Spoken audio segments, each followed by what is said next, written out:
Any questions for coach? Front left. Let's talk about the plays Marcus Johansson made, in those first two goals. Well, the goal, he got to the net for a second chance. We didn't feel earlier in our power play we generated enough action at the net. So clearly a good play from Kretsch to Marsh, win a puck. He's our net front guy. We like him on the goal line too, making plays. But you sometimes just got to be taking away the goalie's eyes or getting ready for a rebound. Did a good job there, paid the price. First one to Camford, wins a puck out of our zone. Good stick, good acceleration, and then has the composure to make a play. Not too often with Carolina. Can you go back? They reload well. Maybe they over back check, looking back on it, but we found the open guy. There's certainly pockets there you can't find, but he made it out of a play. He sees the ice well in space. He can do that. He's a good player for us. Front right. Bruce, Brad Marchand wants to get in the middle of everything. Yet here he is pulling Clifton back rather early in the third to give you guys that power play after the stall hit. What did that tell you about his situational awareness at the moment? He's turning over a new leaf, eh, Marshy? Yeah. Listen, he's been in these games, big games, the Stanley Cup champion, so he understands,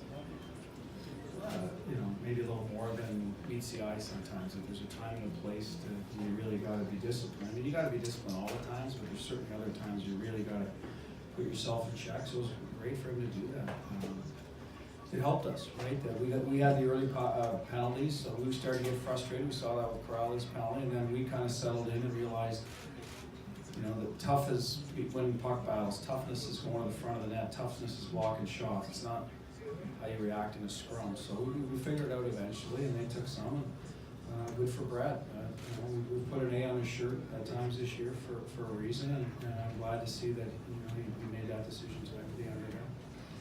Ludo, that's right. Bruce, that's a difficult assignment for Torrey and Brandon against the Aho line, especially with compromised defense. How did they do 5-on-5 in terms of limiting that line? So I thought we were pretty good. I think we had the analytics will dictate it, I guess, in that. I thought we might have had a slight edge in general. I don't remember them making a lot of plays that line. I know there was a stretch in the third there, let's say 4 minutes, something like that. They had some pressure on us. They might have had an off-net chance, but and then one from the slot, obviously scored the goal. They got open, but I thought they did a very good job on it. I think it's a good matchup for Brandon. He's long, he can skate, so those, the taller left winger can handle, or he can get the smaller guys. And Torrey's done it all playoffs. He's done a real good job for us. Played truly the number 4 hole, the second pair, so he's usually seeing a really good line. So good for them. We needed it. Obviously missing Charlie. It's going to create some extra opportunity. Hopefully the guys dig in. We saw that Camp gets the first goal for us. I like Clifton. Like I said, drawing penalties was physical. He hit stall early, and I think that was the reaction from, he wanted to, pay someone back, and unfortunately got it, I guess, from behind Wagner. So good for Cliffy. I mean, he can be a physical guy. Did a good job for us too. So getting back to your question, yeah, Jordan Carlo. But it doesn't surprise me for the league watching. They've done it all playoffs, so. Right up front. Was you able to see from your angle Jake DeBrus down on one knee and getting up and getting that puck out? I only saw it after. I don't know if he took it right in the schnoz or what, the original one coming around the boards, but he hit him in the chest, whatever. But we were aware that they were taking away, if you watch their D's cheating to go behind the net, they were taking away how he relieved pressure. So we talked about, hey, maybe let's just get it right to the front of the net and see if we can battle it there. So he made a great play from his knees. Is that the power play we're talking about? Yeah. Bergie's, yeah. So it was, good awareness by him. I think it was a good adjustment by us and a great finish by Bergie. So what did you see? Did you see the puck coming out, but not necessarily? I just saw a puck coming to the front of the net and Bergie shooting it in, and everyone, a lot of noise.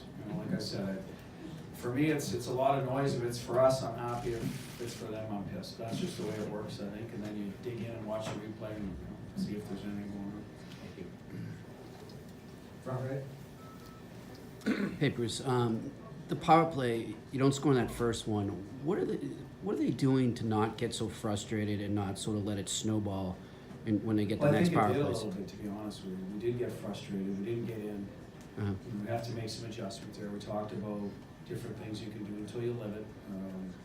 Makes it difficult. So But at the end of the day, they're an experienced group. They know that we need them at that particular point. The power play was what was required, because they took a few penalties. So it might be the penalty kill on Sunday that means the big kill. So I think our group's been pretty good at identifying, the key times in games throughout this playoffs when we got to step up. And that was one.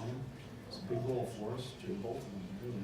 Change the confidence of the game, so good for them. And how much, just obviously a different mindset coming in third after a rough second period, does that help sort of translate into a better man advantage when you play better 5-on-5? Because you're not, no one's real happy after the second. And we talk about it internally. I'm going to tell you everything was said, but we're not real happy about our second period. It's been a bit of an issue for us.